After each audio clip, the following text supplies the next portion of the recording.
Hello, everyone.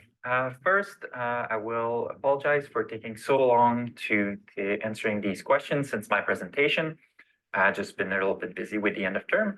But now I'm going to take a few minutes to go over a selected set of questions that the folks at the Canadian Wildlife Federation have sent me. Those were questions that were asked at the end of my webinar that I didn't have time to answer.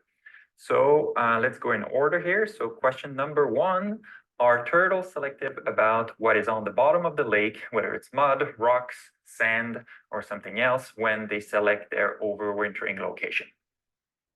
So they seem to prefer rocks, at least in Opinican Lake, which is where we're studying them. However, whether they're selecting that is a little bit hard to answer because we only know one good site, and it's mostly rock at that site. So far, we haven't found any of them overwintering on other substrate, at least in that population. So we think they prefer rocks, but it's a little bit hard to demonstrate. However, just based on what we know about what they need to overwinter, it would make sense that they actually prefer rocks because on a soft bottom substrates, for instance, muck, which is most of the bottom of Opinican Lake, you would have less oxygen because there's a lot of decomposition that happens in the muck. There's a lot of organic matters, bacterial activity in the winter. So there's oxygen being consumed. Also, if they're in the muck, they are less in contact with the water column, which is where the oxygen is. So they're in an area, they would be in an area where oxygen is being consumed by other living organisms, and they would be less in contact with the dissolved oxygen in the water. So we think they favor rocky bottom in the lake. Question number two. In the video you showed during your presentation, there were lots of zebra mussels. Have you or other investigated how zebra mussels affected the food source of map turtles? The answer to that is yes, we have, as well as others. So a few of us studying turtles have looked at how turtles have been affected by zebra mussels.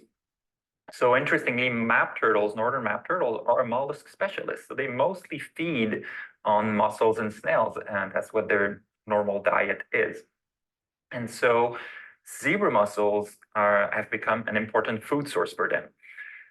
They don't seem to have had a negative impact on them. So of course, zebra mussels have dislodged a lot of our native mollusks, but because they are so abundant and the map turtles appear to be able to eat them, they don't seem to have really had a negative impact on map turtles.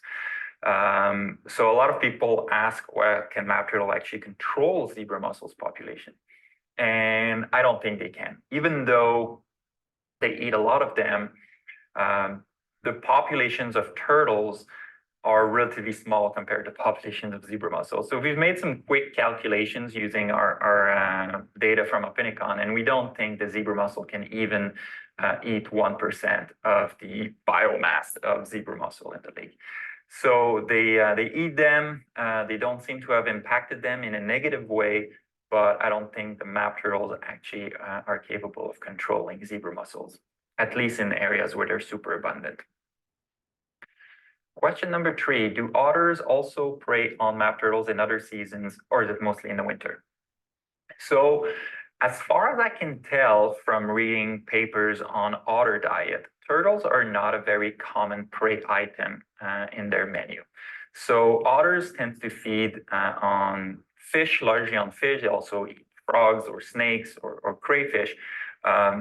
Turtles have been reported to be eaten by otters by various peoples, but they don't seem to be a super common prey items for them. I suspect that they mostly eat them in the winter when other preys are harder to come by. So I don't think otters are special or trying to specialize on turtles in the winter, but turtles are easy to catch if they happen upon them. So I think this is probably what happened at our overwintering sites. Otters happened to get in the right spot at the right time. There were hundreds of turtles, and they couldn't pass the opportunity to get an easy meal. But I don't think turtles are a very important prey item in their diet when we consider the entire year.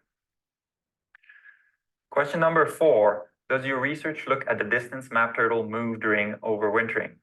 So no, we haven't looked at how much they move during the winter, unfortunately.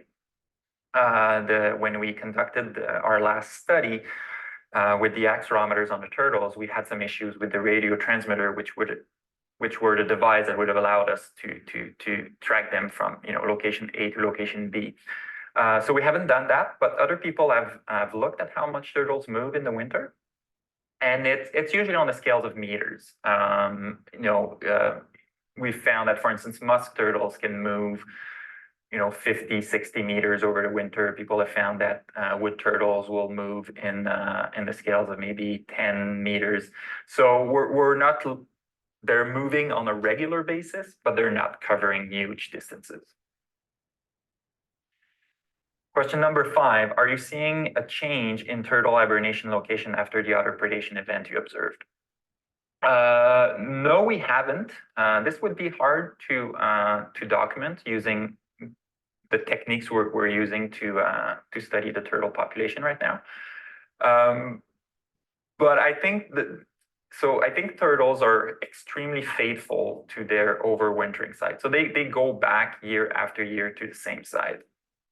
And the reason they do that, we think, it's because suitable overwintering sites in which they can meet their oxygen requirement, they can escape predation, are probably rare. So once they found a site in which they were successful, there's probably pretty big selective pressure to stick with that site. And that's why we end up with aggregation and also high fidelity turtles returning to the same site. So I think to see a shift in where turtles are overwintering because of predation, we would need several years of predation so that the turtles that hibernate at that one site are becoming less common, while maybe turtles overwintering at other sites maybe would be more successful.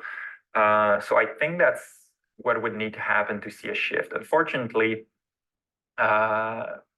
if we see sustained predation, at least in our Upper Lake population, where we think it's probably around 80% of the population that overwintering there might not be a good alternative sites for turtles to go to.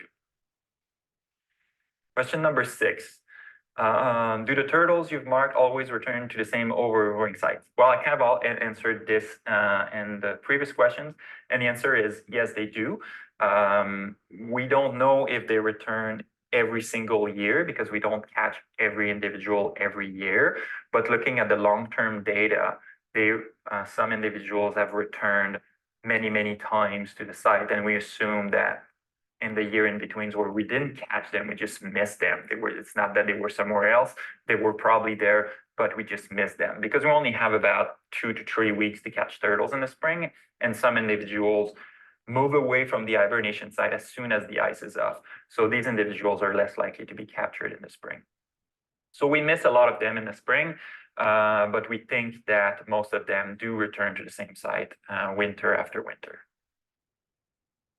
Question 7, what role do motorboat strikes in lakes and car and truck strikes along roads play in map turtles population?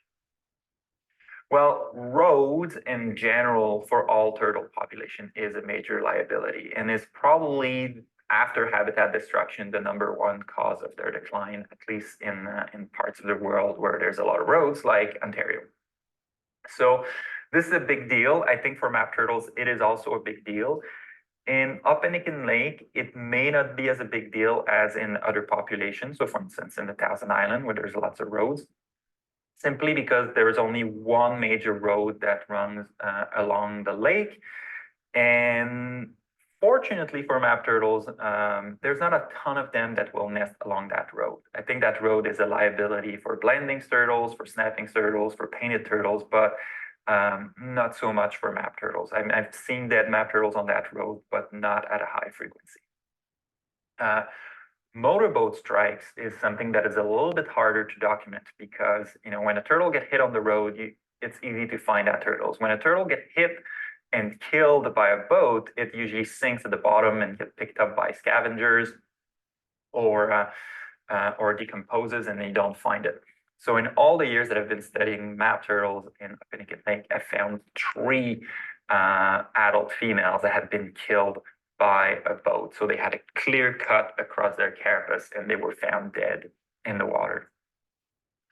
But the number of injuries from motorboats are quite high and they're increasing. So in the years that I've been studying map turtles in Upper Lake, the number of scars from boats, so those are the turtles that got hit and but survived, has doubled.